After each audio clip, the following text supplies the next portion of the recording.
السلام علیکم ورحمۃ اللہ وبرکاتہ۔ وعلیکم السلام ورحمۃ اللہ وبرکاتہ۔ کیا حال ہے آپ لوگوں کا؟ الحمدللہ۔ نحمده ونصلی علی رسولہ الکریم، اما بعد فاعوذ باللہ من الشیطان الرجیم، بسم اللہ الرحمن الرحیم، رب اشرح لی صدری ویسر لی امری واحلل عقدۃ من لسانی یفقہوا قولی۔ حدیث نمبر 80۔ عن ثوبان عن النبی صلی اللہ علیہ وسلم قال ان المسلم اذا عاد اخاہ المسلم لم يزل في خرفة الجنة حتى يرجع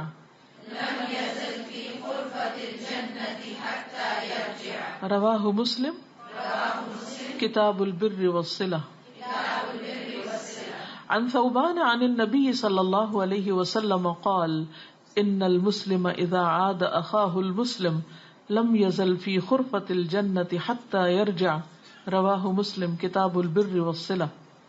سیدنا ثوبان رضی اللہ عنہ سے روایت ہے کہ نبی کریم صلی اللہ علیہ وسلم نے فرمایا، مسلمان جب اپنے مسلمان بھائی کی عیادت کرتا ہے تو واپس آنے تک وہ بہشت کے باغ میں رہتا ہے۔ تو اس سے پتہ چلتا ہے کہ عیادت کرنے کا، یعنی کسی کی بیماری میں اس کو دیکھنے کا بہت زیادہ اجر و ثواب ہے۔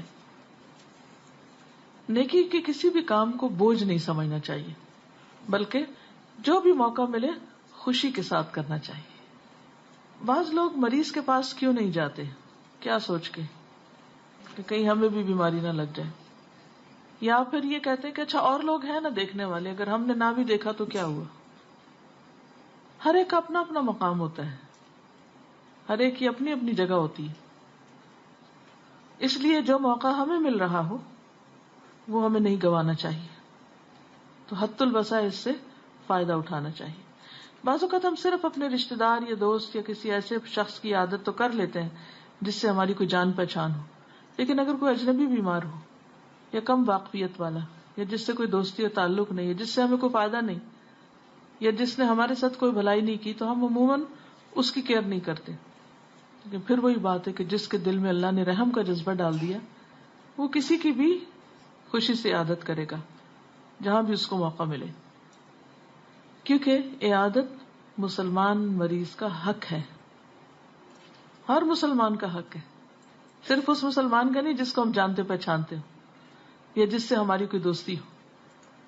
ابو ہریرہ رضی اللہ عنہ روایت کرتے ہیں کہ رسول اللہ صلی اللہ علیہ وسلم نے فرمایا، ہر مسلمان پر 3 حقوق ہیں: بیمار کی عیادت کرنا، جنازے میں شریک ہونا، چھینکنے والے کو جب وہ الحمدللہ کہے اس کا جواب دینا۔ یہ کیا ہے؟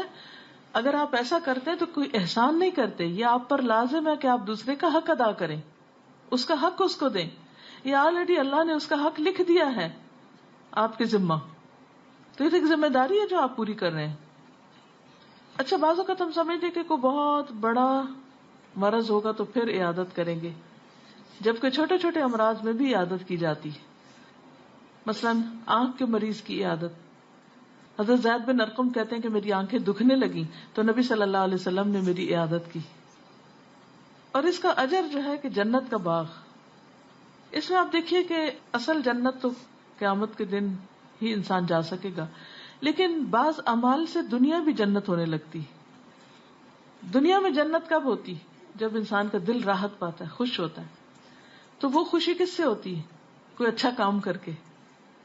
تو جب آپ کسی لاچار، دکھی، پریشان، بیمار انسان کی دل جوئی کرتے ہیں تو یہ کام یا یہ عمل بہت بڑی نیکی شمار ہوتا ہے، اور صرف نیکی ہی نہیں لکھی جاتی بلکہ آپ کو اس کے نتیجے میں ایک سکون اور ایک خوشی اور ایک اطمینان نصیب ہوتا ہے۔ تو جنت ایسی جگہ ہے جہاں خوشی ہے، سکون ہے، تو اگر دنیا میں اس کا مزہ آپ چکھتے ہیں تو گویا آپ جنت کے باغ میں۔ ایک اور حدیث سے پتہ چلتا ہے کہ جس نے کسی مریض کی عیادت کی اس نے رحمت میں غوطہ لگایا، He dived into mercy of Allah، اور جب بیٹھ گیا تو رحمت میں جگہ پا لی۔ ابو ہریرہ رضی اللہ عنہ بیان کرتے ہیں کہ رسول اللہ صلی اللہ علیہ وسلم نے فرمایا، آج تم میں سے کس نے روزہ رکھا ہے؟ ابو بکر رضی اللہ عنہ نے کہا میں نے رکھا ہے. پوچھا کس نے مریض کی عادت کی؟ ابو بکر نے کہا میں نے عادت کی. فرمایا تم میں سے جنازے میں کون حاضر ہوا؟ ابو بکر نے کہا کہ میں حاضر ہوں. فرمایا آج کس نے مسکین کو کھانا کھلایا ہے؟ ابو بکر نے کہا کہ میں نے کھلایا. یہ کیا ہے؟ دراصل ایک مزاج ہے نا، اور اس بات کی خبر رکھنا، نظر رکھنا کہ کہاں نیکی کا موقع ہے. اچھا اس کے برعکس ہمارا کیا ہوتا ہے کہ ہم کہتے ہیں نہ ہی پتہ چلے، پتہ چل گیا تو دوسرے کو کہ اس کو پتا تھا کہ بیمار تھا، اس کو پتا تھا کہ مشکل میں تھا اور پھر بھی نہیں آیا، تو بہتر ہے پتہ ہی نہ چلے. آپ صلی اللہ علیہ وسلم نے فرمایا کہ جس شخص میں ساری خصلتیں جمع ہو جائیں، جو ایک دن میں یہ سارے کام کر لے، وہ جنت میں ضرور جائے گا. پھر اسی طرح یہ کہ عادت کرنے والا دراصل اللہ کو پا لیتا ہے. حدیث میں آتا نا کہ قیامت کے دن اللہ تعالیٰ فرمائیں گے اے ابن آدم میں بیمار پڑا تھا، تو نے میری عیادت نہیں کی. تو کہے گا کہ یا رب العالمین، اے پروردگار میں تیری کیسے عیادت کرتا، تو رب العالمین ہے. تو اللہ تعالیٰ کیا فرمائے گا، تجھے نہیں خبر میرا فلاں بندہ بیمار تھا، اگر تو اس کی عادت کرتا تو میرے پاس بدلہ پاتا یا مجھے اس کے پاس پاتا. بعض اوقات ہم کہتے ہیں نا ہم اللہ کو پانا چاہتے ہیں، اللہ کی معرفت چاہتے ہیں. کل ہی میرے بیٹے نے مجھ سے سوال کیا کہ یہ بتائیں کہ اللہ کی محبت حاصل کیسے ہوتی ہے، وہ کون سی چیزیں ہیں، یعنی سب سے افضل عمل کیا ہے، اللہ کی محبت کیسے آئے دل میں. اللہ ٹوٹے دلوں کے پاس ہوتا ہے. کسی ٹوٹے دل، کسی بیمار، کسی پریشان حال، کسی دکھی، کسی مصیبت زدہ کی جب آپ مدد کرتے ہیں تو واقعی اللہ کی رحمت اپنے قریب پاتے ہیں، اللہ کی محبت آپ کے دل میں آتی، وہ آپ ایک ایکسپیرینس کرتے ہیں اس محبت کا، کیونکہ اللہ کی محبت کے بغیر یہ کام نہیں ہو سکتے. اور یہ اعمال آپ کے اندر اللہ کی محبت کو اور اسٹرانگ کرتے ہیں، کیونکہ آپ اللہ کی خاطر کر رہے ہوتے ہیں. اس کا صلہ آپ کو اللہ دینے والا ہوتا ہے. نبی صلی اللہ علیہ وسلم نے فرمایا مریضوں کی عیادت کیا کرو، جنازے میں شرکت کیا کرو، یہ تم کو آخرت کی یاد دلائے گی. پھر انسان کو اپنی کمزوری، بے بسی اور مرنا یاد آتا ہے کہ ایک دن مجھے بھی واپس جانا ہے، تو کیا بنے گا، مجھ پہ بھی کیفیت آ سکتی. اب دیکھیے کہ جب انسان بیمار ہوتا ہے تو کوئی ضروری نہیں ہوتا کہ کوئی خاص ریزن ہو. بعض اوقات اچانک ہی آپ اٹھتے ہیں صبح تو آپ کے جسم میں کوئی تکلیف ہو جاتی، پھر آپ سوچنے لگتے ہیں اچھا فلاں چیز کھائی تھی، فلاں کیا تھا، وہ سردی ہو گئی، گرمی ہو گئی، بس اللہ کا اذن. ایسا موسم پہلے بھی ہوتا ہے، ہر روز تو آپ کو نہیں تکلیف ہوتی. یہی غذا آپ پہلے بھی کھاتے ہیں، پہلے تو آپ اس طرح بیمار نہیں ہوتے، پھر آج کیا ہوا؟ ایک امتحان ہے. وَلَنَبْلُوَنَّكُمْ بِشَيْءٍ مِّنَ الْخَوْفِ وَالْجُوعِ وَنَقْصٍ مِّنَ الْأَمْوَالِ وَالْأَنفُسِ وَالثَّمَرَاتِ. آزمائشیں ضرور، آزمائشیں تو اللہ نے خود فرما دی کہ آئیں گی. تو جب کسی کی تکلیف انسان دیکھتا ہے تو دعا کرتا ہے کہ اللہ مجھے تو محفوظ رکھنا، اور اجر اس کا بے پناہ ہے. جنت کے باغوں کی بات ہے، اللہ کی رحمت کی بات ہے.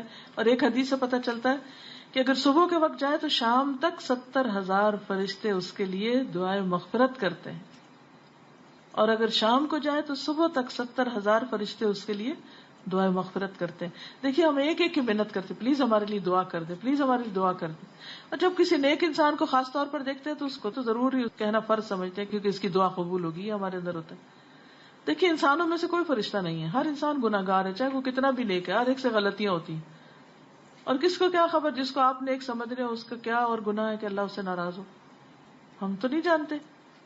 تو ٹھیک ہے ہم ہر ایک سے حسن ظن رکھتے ہیں، جس کو نیک سمجھتے ہیں اس سے ہم درخواست کر دیتے ہیں یا کسی سے بھی کہتے ہیں کہ آپ ہمارے لیے دعا کریں. لیکن وہ عمل کیوں نہ کریں کہ جس کے نتیجے میں فرشتے ہمارے لیے دعائیں کریں، اور ایک دو نہیں ہزاروں فرشتے دعائیں کریں، تو پھر کسی کو کہنا بھی نہیں پڑے گا کہ تم ہمارے لیے دعا کرو، وہ تو خود ہی شروع ہو جاتے ہیں.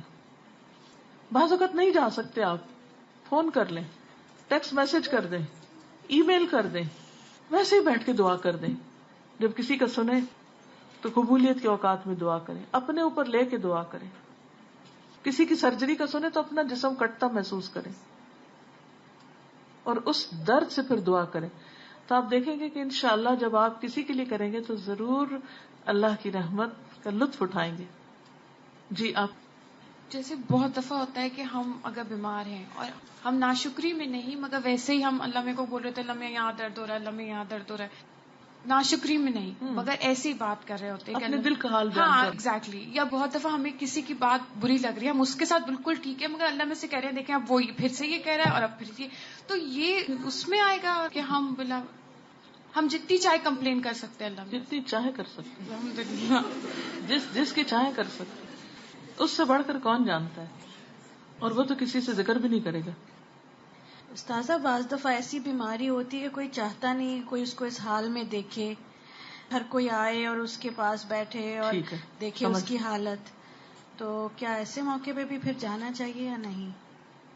کوچ کر جانا چاہیے. اور دوسرے یہ کہ اس کو ڈھانپ دینا چاہیے اگر کوئی زخم وغیرہ ہے یا کوئی ایسی چیز ہے. اور اگر آپ کے اور اس کے کوئی اختلاف رہ چکے ہیں تو اس پہ دل کو خوش نہیں ہونے دینا چاہیے. حضرت عبد الرحمن بن ابی لیلہ کہتے ہیں کہ ابو موسیٰ رضی اللہ عنہ حضرت حسن کی عادت کے لیے آئے. حضرت علی نے ان سے فرمایا عیادت کی نیت سے آئے ہو یا اس کے بیمار ہونے پر خوشی کا اظہار کرنے کے لیے؟ بعض اوقات ہوتا ہے نا کہ آپس میں کوئی ناراضگیاں ہو جاتی ہیں کچھ. انہوں نے کہا میں تو عیادت کی نیت سے آیا ہوں. تو حضرت علی نے فرمایا اگر واقعی عیادت کی نیت سے آئے ہو تو میں نے رسول اللہ کو یہ فرماتے ہوئے سنا ہے صلی اللہ علیہ وسلم کہ جب کوئی شخص اپنے کسی مسلمان بھائی کی عیادت کرتا ہے تو وہ جنت کے باغات میں چلتا ہے یہاں تک کہ بیٹھ جائے. اس کے بیٹھنے پر اللہ کی رحمت اسے ڈھانپ لیتی ہے. پھر اگر صبح کو جائے تو شام تک 70,000 فرشتے دعا کرتے ہیں اور شام کو جائے تو صبح تک. اب اس میں آپ دیکھیے کہ حضرت علی رضی اللہ تعالیٰ عنہ نے عیادت کے لیے آنے والے کو حدیث بھی سنائی ہے، لیکن وجہ پوچھی کہ تم آئے کیوں ہو. تو اس حدیث کو یہاں کوٹ کرنے کا مقصد یہ ہے کہ بعض اوقات ایسا ہوتا ہے کہ کچھ لوگ صرف تماشا دیکھنے جاتے ہیں، تو جس پہ تکلیف گزر رہی ہوتی ہے وہ امبیرسڈ فیل کرتا ہے کہ لوگ آئیں اور مجھے دیکھیں. تو اس میں پھر آپ خود سوچ سکتے ہیں کہ کس طرح اس کی ہیلپ کریں. ضروری نہیں کہ آپ اندر ہی جائیں اور کپڑا اٹھا کے ہی دیکھیں کہ اس کا کیا حال ہے. قریب جائیں، اسمائل کریں، دعا کریں، باہر نکل آئیں بس. کیونکہ واقعی بعض اوقات انسان اتنی تکلیف میں ہوتا ہے کہ اس کا رونا نکل رہا ہوتا ہے یا وہ اس کی آہیں نکل رہی ہوتی ہیں یا اس کے جسم سے کوئی ایسی چیز نکل رہی ہوتی ہے کہ وہ نہیں چاہتا کہ کوئی دوسرا اس کو دیکھے. ایسی صورت میں اس کے لواحقین کو میسج بھیج دینا چاہیے. اور اگر آپ سمجھتے کہ آپ کا خاندان بہت بڑا ہے اور بہت آنے والے ہیں اور اگر ان کو ملوایا نہیں مریض سے تو مائنڈ کریں گے، کیونکہ کئی لوگ تو اندر جا کے صرف باتیں کر رہے ہوتے ہیں اور مشورے دے رہے ہوتے ہیں اور مریض کو تھکا مارتے ہیں، اتنی باتیں کرتے ہیں. ایسے میں کیا کریں، وزٹرز بک رکھ دینی چاہیے اور ان سے بولنا چاہیے کہ آپ جو کچھ کہنا چاہتے ہیں مریض کو یہاں لکھ دیں، ہم اس کو پڑھوا دیں گے، ہم ایسے ہی دے دیں گے. اور جانے والوں کو مائنڈ نہیں کرنا چاہیے کیونکہ ان کی نیت پوری ہو چکی جانے کی. جی ہاں، اسے آپ دیکھیں کہ یہ جو پروفیشن ہے نرسنگ کا وہ بھی کتنا بہترین پروفیشن ہے کہ اس میں کام بھی ہے اور عبادت بھی ہے. اور پھر اس پروفیشن کو پوری امانت داری سے ادا کرنا. بعض اوقات مریض بےچارے بلاتے ہی رہ جاتے ہیں اور اٹینڈنٹس پہنچتے نہیں. پھر اسی طرح مریض کی عادت کرنے والے کا ضامن اللہ ہوتا ہے. حضرت عائشہ سے روایت ہے رسول اللہ صلی اللہ علیہ وسلم نے فرمایا 6 خصائل ایسے ہیں کہ اگر کوئی مسلمان کسی ایک سے متصف ہو کر فوت ہو جائے، یعنی اس کے اندر کوئی ایک چیز آ جائے، تو اللہ تعالیٰ کی ذمہ ہے کہ اسے جنت میں داخل کرے. نمبر 1، جو آدمی جہاد کے لیے نکلا اور راستے میں فوت ہو گیا تو اللہ اس کی جنت کا ضامن ہے. ضامن ہونے کا مطلب کیا؟ گارنٹیڈ. ایسا آدمی جو کسی جنازے کے پیچھے چلا اگر اسی راستے میں فوت ہو گیا تو اس کے لیے بھی اللہ ضامن ہے. کیونکہ بعض اوقات آپ نے دیکھا ہوگا کہ لوگ کسی جنازے پہ دور دراز سے آتے ہیں اور وہ وہاں آ کے خود فوت ہو جاتے ہیں، سنا ہوگا ایسے بھی. وہ آدمی جو کسی مریض کی تیمارداری کے لیے گیا اور یہی کام کرتے ہوئے فوت ہو گیا تو اس کا ضامن بھی اللہ ہوگا. آپ کو معلوم ہے کہ بعض امراض ایسے ہوتے ہیں کہ جن میں ڈاکٹر جب آپریشن کرتے ہیں یا نرسز مریض کو دیکھتے ہیں تو وہ خود اس بیماری میں مبتلا ہو جاتے ہیں. بعض اوقات ریئر کیسز ہوتے ہیں لیکن ہوتا ہے ایسے بھی. بہت کیئر کے باوجود وہ بیماریاں لگ جاتی ہیں تو ایسے بندے کا ضامن بھی اللہ ہے. وہ آدمی جس نے وضو کیا پھر نماز کی ادائیگی کے لیے مسجد کی طرف گیا، راستے میں فوت ہو گیا، اس کا ضامن بھی اللہ ہے. کس چیز کی ضمانت ہے؟ گارنٹی جنت کی. وہ آدمی جو مسلمانوں کے کسی امام کے پاس آیا اور اس کی پشت پناہی اور تعظیم اور تکریم کی، اگر وہ اسی میں فوت ہو گیا تو اللہ تعالیٰ اس کا بھی ضامن ہوگا.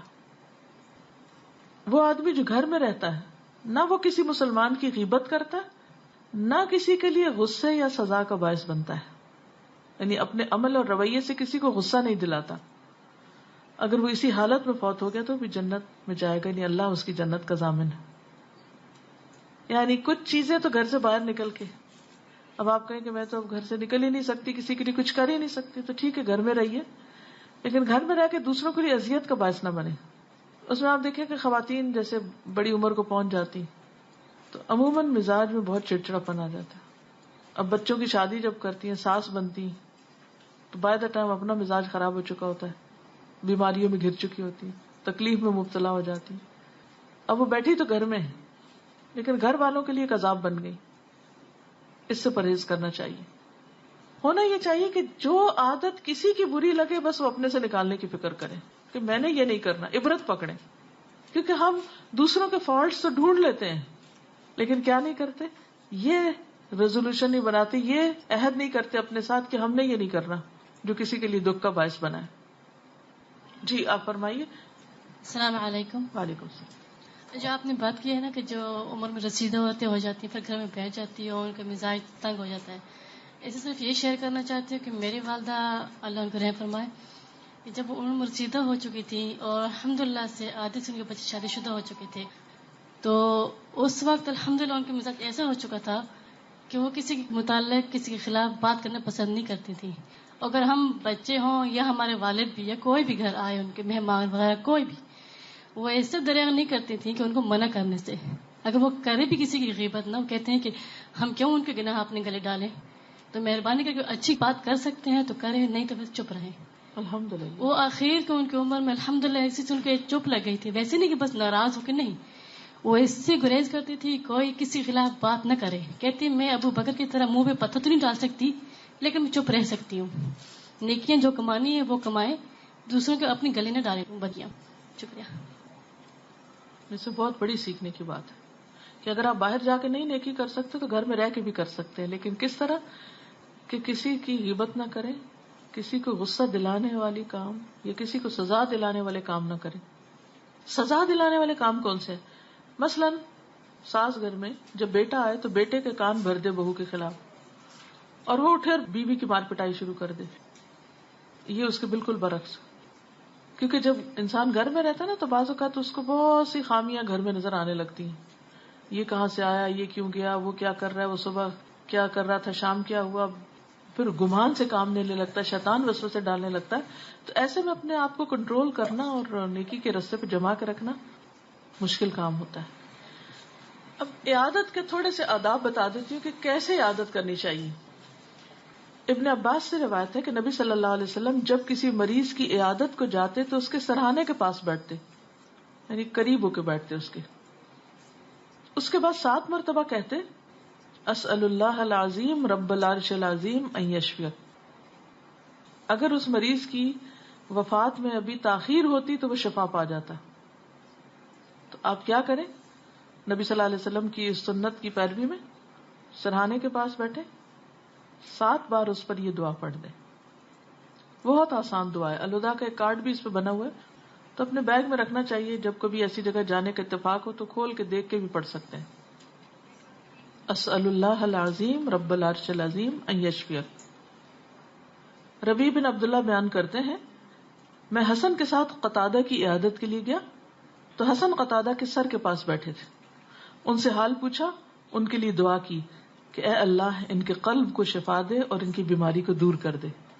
یعنی مریض کو بول کر دعا دینی چاہیے، مریض کو خوش کرنا چاہیے، ایسی باتیں نہ کرے کہ جس سے مریض اور پریشان ہو جائے.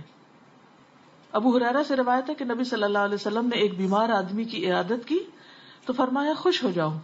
اللہ تعالیٰ فرماتے ہیں بخار میری آگ ہے، میں اسے اپنے خطاکار بندے پر دنیا میں اس لیے مسلط کرتا ہوں کہ یہ آخرت کی آگ کے متبادل ہو جائے، یعنی دنیا میں ہی تکلیف بھگت کر ختم ہو جائے. تو خوشخبری سنائے. اور مرض انسان کے لیے سبق سیکھنے کا ذریعہ بھی ہوتا ہے. پھر یہ کہ مریض کی غم گساری کرنی چاہیے. مریض اگر بے ہوش ہو یا کسی مدد کا محتاج ہو تو مدد بھی کرنی چاہیے.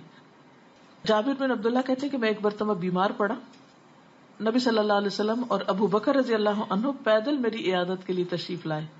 ان دونوں نے دیکھا کہ مجھ پہ بے ہوشی غالب ہے، یعنی میں ایک غنودگی میں ہوں. تو نبی صلی اللہ علیہ وسلم نے وضو کیا اور اپنے وضو کا پانی مجھ پر چھڑکا تو مجھے ہوش آ گیا. میں نے دیکھا کہ آپ تشریف رکھتے ہیں. میں نے عرض کیا یا رسول اللہ صلی اللہ علیہ وسلم میں اپنے مال کا کیا کروں، کس طرح اس کا فیصلہ کروں؟ آپ نے مجھے کوئی جواب نہیں دیا یہاں تک کہ میراث کی آیتیں نازل ہوئی. پھر اسی طرح مریض اگر منہ سے کوئی غلط باتیں نکال رہا ہے، اللہ کی ناشکری کر رہا ہے، یہ لوگوں کو برا بلا کہہ رہا ہے، بعض لوگ ہذیان میں گالیاں بکنا شروع ہو جاتے ہیں، تو اس کو روکنا چاہیے، منع کرنا چاہیے. بعض لوگ بخار کو برا بلا کہنے لگتے ہیں. تو اسی طرح ایک خاتون میں مسیب کر رہی تھی تو آپ نے فرمایا بخار کو برا نہ کہو. بخار بنی آدم کے گناہوں کو اس طرح دور کرتا ہے جس طرح بھٹی لوہے کے میل کچیل کو دور کرتی، یعنی سارے گناہ جلا کے پاک کر دیتا ہے. پھر مریض کو خیر کی تلقین کرنی چاہیے. جیسے وہ ایک یہودی بچہ نبی صلی اللہ علیہ وسلم کا خادم تھا، تو جب وہ فوت ہونے لگا تو آپ نے اس پر اسلام پیش کیا تو وہ اپنے باپ کی طرف دیکھنے لگا. اس نے کہا کہ ابو القاسم کی بات مان لو، تو مسلمان ہو گیا. آپ نے فرمایا کہ اللہ کا شکر ہے جس نے اس بچے کو جہنم سے بچا لیا. تو ہمیں بھی دیکھنا چاہیے کہ اگر کوئی مریض ہے تو اسے یہ کہنا چاہیے کہ استغفار کرو، اگر مسلم نہیں تو کلمہ پڑھوا دیں، یعنی کسی نہ کسی طرح ان کی آخرت کی فکر بھی کریں. عیادت کے وقت اگر نماز کا وقت آ جائے تو اٹھ کے نماز پڑھ لیں. صحابہ نبی صلی اللہ علیہ وسلم کی آپ کے ایک مرض کے دوران مزاج پرسی کرنے آئے. آپ نے انہیں بیٹھ کر نماز پڑھائی. صحابہ کھڑے ہو کے نماز پڑھ رہے تھے. آپ نے انہیں بیٹھنے کا اشارہ کیا. نماز کے بعد آپ نے فرمایا کہ امام اس لیے کہ اس کی اقتداء کی جائے، جب وہ رکوع کرے تو تم رکوع کرو، جب سر اٹھائے تو سر اٹھاؤ، اور اگر وہ بیٹھ کر نماز پڑھے تم بھی بیٹھ کے پڑھو. اسی طرح مریض کے پاس تھوڑی دیر بیٹھنا چاہیے. آس پاس کی چیزوں کا جائزہ نہیں لینا چاہیے کہ اگر اس کا کھانا رکھا ہے تو ڈھکن اٹھا کے دیکھے کیا ہے اور اس کو سونگھنا بھی شروع کر دے، اور اگر پسند آئے تو چمچ سے ایک ذرا چکھنا بھی شروع کر دے. تو یہ نہیں کرنا چاہیے. یہ نہیں کہ باہر سے آئے اور پانی اپنا نہیں ہے پاس اور مریض کے پاس اس کا پانی پڑا ہے وہ اٹھا کے پی کے چلا جائے. یعنی بعض لوگ ایسی عادت کرتے کہ الٹا کام بڑھا کے چلے جاتے. ایک اصول اگر آپ یاد رکھیں تو انشاءاللہ آپ دیکھیں گے کہ ساری عیادت فائدہ مند ہوگی. اور وہ کیا ہے کہ مجھے مریض پر بوجھ نہیں بننا کسی بھی طرح، نہ باتوں سے، نہ کسی حرکت سے، نہ شور مچا کے، نہ دروازہ پٹکا کے، نہ ہی کسی طرح ادھر ادھر دیکھ کے. تھوڑی دیر کے لیے جائیں، دعا پڑھیں، بس واپس آ جائیں. اللہ کہ مریض کا دل چاہ رہا ہو کہ آپ اس کو کمپنی دیں. پھر بھی رعایت رکھیں، کیونکہ بعض اوقات مریض کو خود پتہ نہیں ہوتا کہ اس کو زیادہ بات نہیں کرنی چاہیے. خصوصاً آپ دیکھیے کہ جب کسی خاتون کا بچہ پیدا ہوتا ہے، اگرچہ وہ مرض نہیں ہوتی لیکن مرض کے قریب تر حالت ہوتی. خصوصاً اگر کوئی بیٹا پیدا ہو جائے یا پہلا بچہ ہو یا کوئی بہت عرصے بعد کسی کی اولاد ہو، پھر تو آپ دیکھیں کیا ہوتا ہے. سب لوگ بچے کو اٹھا رہے ہیں، پیار کر رہے ہیں، رکھ رہے ہیں، اور ماں بیچاری تکلیف میں پڑی ہے، اسے کوئی پوچھ نہیں رہا، نہ اس کے کھانے کے وقت کو دیکھ رہے ہیں، نہ اس کو سونے دے رہے ہیں، نہ اس کے کسی اور آرام کا خیال رکھ رہے ہیں. بس ہر کوئی بچے کو انجوائے کر رہا ہے. کیونکہ یہ منظر میں نے اپنی آنکھوں سے دیکھا کئی بار. تو مجھے بڑا رحم آتا ہے اس عورت پر کہ جو اس تکلیف کے وقت میں اگنور کر دی جاتی، اور پھر جب جی چاہے چلے آتے ہیں. سو رہے ہو، نہ ملنا چاہے تو مائنڈ کر کے چلے جاتے، وہ فلاں سسرالی رشتے دار آ گیا ہے، فلاں آ گیا، اب اس کو نہیں ملو گی. اور پھر بعض اوقات وہ بچی بیچاری گھر میں اکیلی ہوتی، اب وہ آنے والے کی خاطرداری بھی کر رہی ہوتی.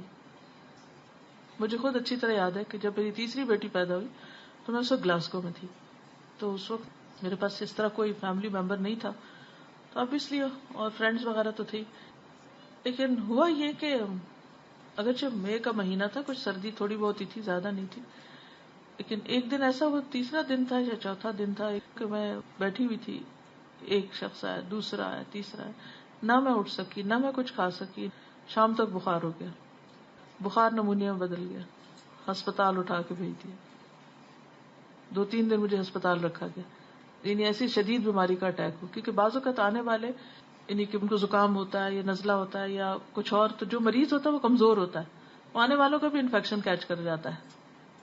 تو ہم اس میں یہ نہیں سوچتے، ہم سمجھتے ہیں کہ ہم تو دوسرے کی مدد کے لیے احسان جتاتے ہیں بعض اوقات عیادت کر کے. تو اس میں بھی آپ دیکھیے کہ مریض کس حالت میں ہے. کیونکہ بعض اوقات اگر مریض کو کچھ کھانے کو دیں تو کیا ہوتا ہے کہ مثلا کوئی بہت بیمار ہے تو اٹھ کے بیٹھ نہیں سکتا، اس کے منہ میں چمچ ڈالنا پڑتا ہے. اچھا جب منہ میں ڈالتے ہیں تو باہر بھی کچھ گر جاتا ہے، وہ اتنا امبیرس فیل کرتا ہے کہ دوسرے اس کو دیکھ رہے ہیں. اچھا کچھ لوگ انہوں نے خود تو کھانا نہیں ہوتا، خود ہاتھ پہ ہاتھ رکھ کے بیٹھ جاتے ہیں اور دوسرے کے اوپر پوری نظریں جما دیتے وہ کیا کھا رہا ہے، وہ کیسے کھا رہا ہے. یہ بھی تہذیب کے دائرے سے باہر ہے. ہمارے والد اس کو اتنی سختی سے منع کرتے تھے کہ یا تو کھانے والے کے پاس نہ بیٹھو یا پھر کھانا لے کے بیٹھو، تاکہ وہ بھی راحت سے کھائے اور تم بھی راحت سے کھاؤ. بعض اوقات ہم میزبان ہوتے ہیں، خود نہیں کھانا کھاتے، ہم کہتے ہیں آپ کھا لیں. اچھا اس کی مرضی کے بغیر اسے کھانا ڈال ڈال کے دے جاتے ہیں. اسے کوئی چیز کھانی ہے یا نہیں کھانی وہ زبردستی کہ یہ ہم مہمانداری کر رہے ہیں، مہمان نوازی کر رہے ہیں. پھر یہ ہے کہ خود اتنی باتیں اس کے سر پہ کریں گے کہ وہ منہ میں لقمہ لے کے جواب دے آپ کو، پھر سوال شروع کر دیں گے. یعنی کہ یہ کیسی چیز ہے، کتنی ناسمجھی کی بھی حد ہوتی ہے نا. آپ کو یاد ہے کہ وہ جب کوئی مہمان آئے تھے تو نبی صلی اللہ علیہ وسلم نے اپنے گھر میں پوچھوایا، کسی کے ہاں کچھ بھی نہیں تھا تو ایک انصاری نے کہا کہ میں لے جاتا ہوں اپنے گھر میں. اب وہ جب گھر لے گئے تو بس کھانا اتنا تھا، یا مہمان کھائے یا گھر والے کھائیں، تو انہیں بچوں کو بھی سلا دیا بہلا کے، اور خود جب بیٹھے تو چراغ بجھا دیا اور یوں ظاہر کیا کہ ہم کھا رہے ہیں تاکہ مہمان کھا سکے اس کو. تو اس حدیث سے بھی کیا پتا چلتا ہے کہ مہمان صرف اس وقت کمفرٹیبل ہو کر کھاتا ہے جب آپ خود کھا رہے ہوتے ہیں، اور اگر آپ خود صرف دیکھ ہی رہے ہیں دوسرے کو تو دوسرا نہیں کھا سکتا. دیکھیے محبت کے بھی کچھ اصول ہوتے ہیں نا. ہم اپنی محبت اور شوق اور ایکسائٹمنٹ اور اوور ویلم جب ہوتے ہیں تو اس میں یہ نہیں دیکھتے کہ دوسرے کے اوپر کتنا بوجھ ڈال رہے ہیں، تو وہ بھی دوسرے کے لیے ایک تکلیف بن جاتی. تو یہ چھوٹی چھوٹی چیزیں جس سے ہم دوسرے کو اذیت سے بچائیں، یہ بے حد ضروری ہے. ہم حدیثوں کو ظاہری الفاظ تو پڑھ لیتے لیکن اس کے اندر جا کے نہیں دیکھتے کہ اس میں اصل میں کیا ادب سکھایا جا رہا ہے. اسی لیے امام شافعی نے حکمت کو حدیث رسول صلی اللہ علیہ وسلم سے تعبیر کیا ہے نا، وَيُعَلِّمُهُمُ الْكِتَابَ وَالْحِکْمَةَ. تو حکمت کیا؟ حدیث. نبی صلی اللہ علیہ وسلم نے باقاعدہ ان آداب، مینرز، ایٹیکیٹس کی تعلیم دی ہے، سکھایا ہے لوگوں کو کہ عیادت کیسے کرنی ہے، کہاں بیٹھنا ہے، کیا پڑھنا ہے، کیا کرنا ہے اور کیا نہیں کرنا. ایک حدیث میں آتا ہے کہ عبداللہ بن مسعود ایک مریض کی عیادت کے لیے گئے، ان کے ساتھ اور لوگ بھی تھے. ایک گروپ گیا، اس گھر میں ایک عورت تھی. لوگوں میں سے ایک آدمی اس عورت کی طرف دیکھنے لگ گیا. عبداللہ نے کہا اگر تم اپنی آنکھ کو پھوڑ لیتے تو یہ تمہارے لیے زیادہ بہتر ہوتا کہ یہاں بیٹھ کے تم کیا کر رہے ہو. انہیں اتنا غصہ آیا اس پر کہ دوسرے کی پرائیویسی کا خیال رکھو. بعض اوقات ایسا ہوتا ہے کہ مریض کے پاس کچھ کارڈز رکھے ہوتے ہیں، کچھ آتے ہیں لوگ وہ گیٹ ویل سون کا کارڈ رکھ جاتے ہیں، اس پر کچھ نوٹ لکھ کے بھیجتے ہیں. اچھا بعض لوگ آتے ہیں تو اور کوئی کام نہیں تو وہ کارڈ اٹھا کے پڑھنا شروع کر دیتے ہیں. اچھا یہ کس کا کارڈ ہے، کون ہے یہ، اس پہ انویسٹیگیشن اور انٹروگیشن ہونے لگتی ہے. یعنی بعض اوقات جاتے ہیں تو مریض پہ کوئی توجہ نہیں ہوتی، اپنی بیماریاں رونے لگتے ہیں وہاں پر. بعض اوقات ایسی خوفناک باتیں سناتے ہیں کہ دوسرے کا دل بیٹھ جائے. جی مجھے ایسا لگتا ہے ہمارے کلچر میں انڈیویجول کوئی چیز نہیں ہے، ہر ایک کو ہر ایک پہ حق ہے. اب کوئی کسی کی عیادت کو آ رہا ہے تو وہ جو بھی رشتہ ہے وہ کہے گا کون آیا کون کیا. اب اس کا حق ہے کہ وہ کارڈ کھول کے بھی پڑھے گا، اس کا حق ہے وہ یہ بھی پتا کرے گا تم کھا رہے ہو کہ نہیں. اسی طرح جیسے آپ نے ابھی بولا کہ ہم اتنا انسسٹ کرتے ہیں یہ بھی لے لو وہ بھی لے لو، تو وہ بھی ہوتا ہے کہ سب کا حق ہے کہ جب میں کہہ رہا ہوں تو میں تمہارا اچھا چاہتا ہوں تم کھا لو، بھائی اس کو نہیں کھانا. تو ہمارے یہاں یہ بہت ہے کہ ہم دوسرے کو اس کا حق نہیں دیتے، اسپیس نہیں دیتے، آزادی نہیں دیتے. اصل بات ہے کہ اپنی مرضی کرنا چاہتے ہیں، کنٹرول کرنا چاہتے ہیں دوسرے کو، کہ وہ ہماری خوشی کے بغیر دائیں سے بائیں نہ ہو، بس جو ہم کہیں صرف اس پہ چلے. ایسے کیسے زندگی گزر سکتی ہے؟ جی ہاسپٹلس میں جب ہم جاتے ہیں عیادت کے لیے تو اتنے لوگ لے کے جاتے ہیں کہ جو آس پاس کے مریض ہوتے ہیں وہ بھی بہت تنگ ہوتے ہیں. تو اس کا بھی خیال رکھنا اور پھر غلط وقت پہ جا کے حق جماتے کہ نہیں یہ تو ہمارا اتنا قریبی ہے، ٹائم ہے ملنے کا یا نہیں، ہمیں ضرور ملنے دیا جائے. کیونکہ اپنی کنوینئنس دیکھتے ہیں، مریض کی نہیں دیکھتے یا ہاسپٹل کے عملے کی نہیں دیکھتے. جی میں یہ کہہ رہی تھی کبھی کبھی عیادت کے لیے جاتے ہیں اور وہاں اب جو مریض کے گھر والے یا ہیں جو ان کی ٹیک کیئر کریں ان سے یہ بھی ایکسپیکٹیشن ہوتی ہے کہ اب وہ ہمارے لیے بھی ٹرے لے کے آئیں اور یہ کریں اور اگر وہ اس مقام پہ نہیں ہوتا تو پھر اس سے بھی مائنڈ کرتے ہیں ہم گئے اور ہمارا پوچھا نہیں صحیح سے اور ہمارا بالکل ہمیں کچھ یعنی اس وقت آپ مہمان کی حیثیت سے نہیں جا رہے, آپ کچھ دینے جا رہے ہیں, دعا دینے جا رہے ہیں, کوئی اچھی بات کرنے جا رہے ہیں. ان سے کچھ ایکسپیکٹیشن رکھ کے مت جائیں کہ اس وقت وہ مریض کو دیکھیں یا آپ کو دیکھیں. اچھا اس لیے بعض لوگ تو خبر نہیں ہونے دیتے کہ کوئی ان کے یہاں بچہ پیدا ہوا ہے یا کوئی مریض ہے یا کچھ, کیونکہ ان کو یہ ہوتا ہے کہ ہم مریض کو سنبھالیں گے یا آنے والوں کو سنبھالیں گے. مجھے یاد ہے کہ کسی کا کوئی فوت ہو گیا, رشتے دار پاکستان میں کوئی فوت ہو گیا, تو کئی دن بعد پتہ چلا تو انہوں نے ان سے پوچھا کہ آپ نے بتایا نہیں, تو انہوں نے کہا کہ میں اگر بتا دیتی تو سارے کام میرے رک جاتے. تو میں نے کہا میں صدمہ اکیلے ہی سہ لوں, کیونکہ دوسرے کا آنا مزید صدمے میں ہی اضافہ کرے گا. جی میں کہی تھی بعض لوگ ایسے ہوتے ہیں کہ اگر مریض اس قابل نہیں ہو کہ ان کی خاطر کر سکے تو وہ خود کچن میں جائیں گے اور چائے بنائیں گے اور اپنی خاطریں خود کر کے اور برتن پھیلا کے چلے جاتے ہیں. اکثر ایسے بھی میں نے دیکھے. صحیح بات. میرا ایک سوال ہے, عیادت کرنے جو جاتے ہیں مریض کے پاس تو کیا ہمیں مریض کو یہ کہنا چاہیے کہ جی ہمارے لیے بھی دعا کریں, کیونکہ میں نے یہ سنا ہوا ہے ہمارے بڑے یہ کہتے ہیں کہ جب کسی کی بھی عیادت کی جاتی ہے جو مریض ہوتا ہے وہ اللہ تعالیٰ کے زیادہ قریب ہوتا ہے, اس کی دعا اس وقت قبول ہو رہی ہوتی ہے, تو کیا ہمیں یہ کہنا چاہیے کہ ہاں ہمارے لیے بھی دعا کیجیے, جیسے ہم ان کے لیے تو دعا دیں گے. میں تو کہیں نہیں پڑھا. ٹھیک ہے جو تکلیف میں ہوتا ہے وہ اللہ کے قریب ہو سکتا ہے, لیکن اگر آپ دیکھیے 10 لوگ آئیں اور 10 دعائیں کہہ جائیں, اس کو ہوش نہیں اپنی, کتنا اس کو ہم برڈن کیے چلے.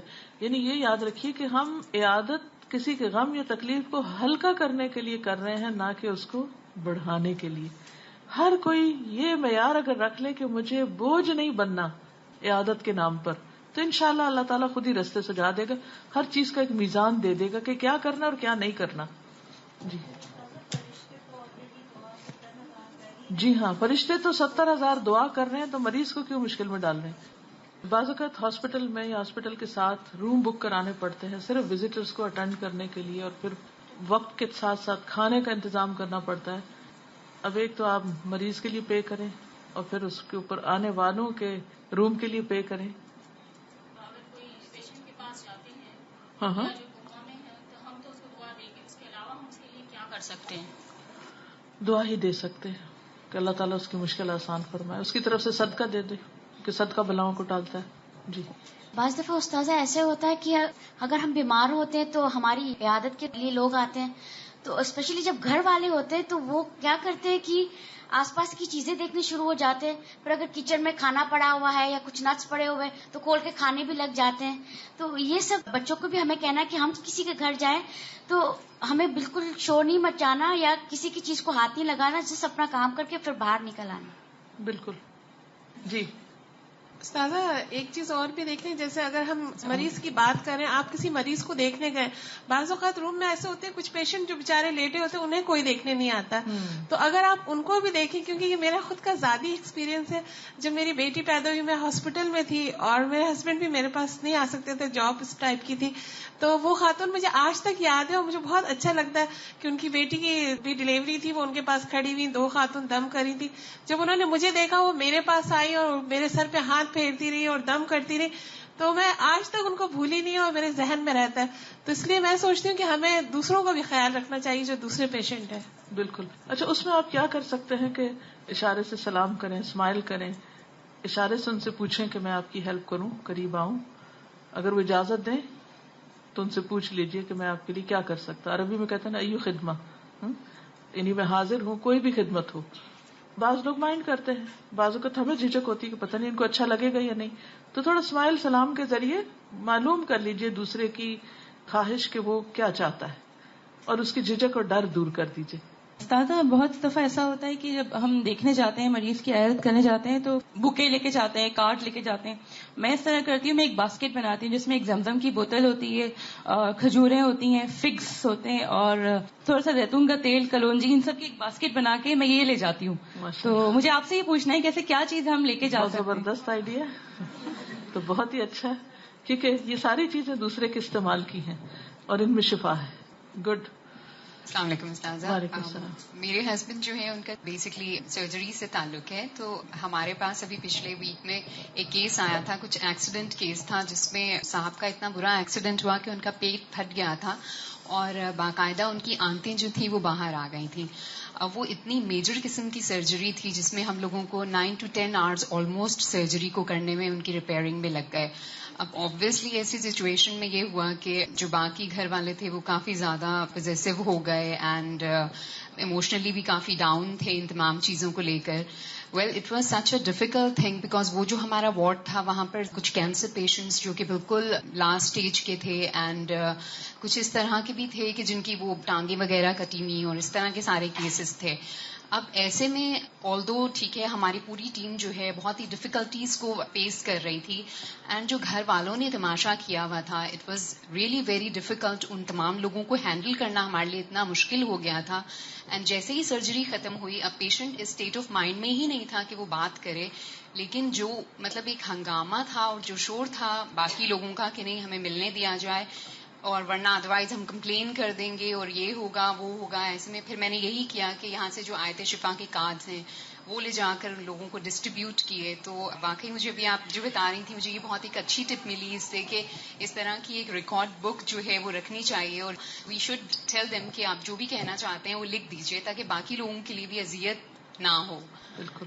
اور ایک اور چیز یہ ہو سکتی ہے کہ ان احادیث میں سے کچھ احادیث سلیکٹڈ ایز پر نیڈ اس کے چھوٹے چھوٹے پوسٹرز بنا کے کہیں نہ کہیں لگا دیے جائیں. بعض اوقات ہاسپٹلس کے باہر سافٹ بورڈ لگے ہوتے ہیں, ان پر ریپلیس کی جا سکتی ہیں تاکہ آنے والے عیادت کے جو آداب ہیں ان کو سامنے رکھ کر یا انسٹرکشنز کچھ دے دی جائیں کہ یہ کریں اور یہ نہ کریں, اس سے آپ کو فائدہ ہوگا یا مریض کو فائدہ ہوگا. تو انشاءاللہ لوگوں میں ایک اویئرنیس کریٹ ہوگی. جی ہم نان مسلم مریض کے لیے صدقہ کر سکتے ہیں؟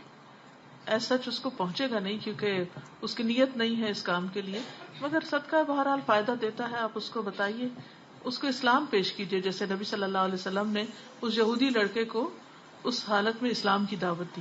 تو یہی سب سے بڑی اس کے لیے خیر خواہی ہوگی. جی میں بس ان کی اس سے کہنا چاہیے کہ مریض سے ہم دعا کی درخواست کر سکتے ہیں کہ نہیں. تو مجھے یہ خیال آتا ہے کہ اگر ہم اس مریض کی کوئی کام ایسا کر دیں کہ اس کے دل سے خود ہی دعا نکلے پھر ہمارے لیے. Good idea. بالکل. یعنی اس کو جب ہم دعا دیں گے, وہ جو 7 دفعہ نبی صلی اللہ علیہ وسلم پڑھا کرتے تھے مریض پر, تو انشاءاللہ جواباً وہ بھی ہمیں دعا دے گا. کیونکہ ایٹ لیسٹ اگر وہ اتنا ہی کہہ دے جزاک اللہ خیرن, تو یہ بھی بہت بڑی دعا. جی السلام علیکم. بعض دفعہ ایسا ہوتا ہے کہ میرا ہاسپٹل میں جو تھوڑا بہت کام کرنے کا ایکسپیرینس رہا اس میں یہ دیکھا کہ جو عیادت کرنے والے ہوتے ہیں یا پھر جو آس پاس اس کے اٹینڈنٹس ہوتے ہیں جو اس کے پاس ہر وقت اکثر اس کی جو علاج کے لیے جو اس کی ضروری چیزیں ہوتی ہیں جو ان کو ہدایات بتائی گئی ہوتی ہیں وہ اسے ہٹ کے اس کے لیے کر رہے ہوتے ہیں اور اصل میں وہ چیز ان کو فائدہ پہنچانے. صحیح. تو لوگوں کو سمجھنا چاہیے کہ تھوڑا سا جو کام جس کا ہے جو بتایا گیا ذرا اس پہ بھی عمل کیا جائے. جی ہاں, وہ خود ڈاکٹر بن جاتے ہیں. صحیح. مجھے یہ پوچھنا تھا کہ پاکستان میں میں نے اکثر دیکھا ہے جب جیسے اگر کسی کا خدا نخواستہ ایکسیڈنٹ ہو گیا اور لوگ عیادت کے لیے گئے جیسے, تو وہ کچھ پیسے جیسے دیتے ہیں کہ یہ ہماری طرف سے آپ اس کا صدقہ اتار دیجئے. تو یہ کیا مطلب ہے, یہ اس طرح سے کر سکتے ہیں؟ تو خود ہی کر دینا چاہیے. جی کیونکہ میں نے بہت دیکھا کہ اس طرح سے کرتے ہیں, کوئی قریبی لوگ آ رہے ہیں تو وہ کچھ پیسے دے رہے ہیں کہ یہ ہماری طرف سے آپ صدقہ کر دیجیے. یہ ایک رسم ہے بیسیکلی, اس کا کوئی ایسا تو نہیں ہے, لیکن یہ کہ اپنی طرف سے آپ کرنا چاہیں تو کر دیں, بجائے ان کو دیں. وہ اس کام کو کریں یا یہ بھی ساتھ. چلیے ٹھیک ہے, آج کے لیے اتنا ہی کافی ہے. جزاکم اللہ خیرا.